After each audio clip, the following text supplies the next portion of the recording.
Giovani, buonasera e ben ritrovati sul canale di Neapolis 1926. Bologna-Milan 2-0.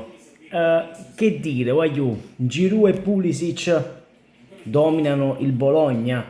Io vorrei aggiungere però, avete pure un po' di culo, perché di un po' che mazzo tonita.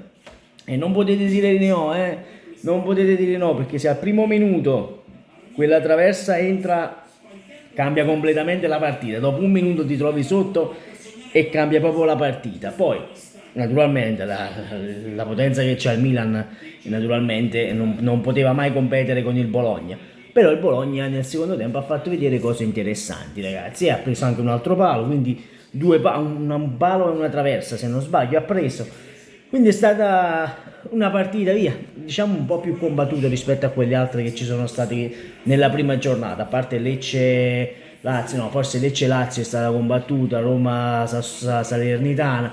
Comunque sì, dai, il Milan parte bene, guagliù. Vabbè, è lunga comunque, io lo sempre, questo è calcio d'agosto, guagliù. È comunque calcio d'agosto. Il bello il calcio d'agosto, sapete qual è? Che si è spaccato il telefono. 1100 euro di telefono spaccato. Io fossi nella Samsung mi ammazzerei comunque, cioè non puoi permettere una cosa del genere su un telefono da 1300 euro. Vabbè.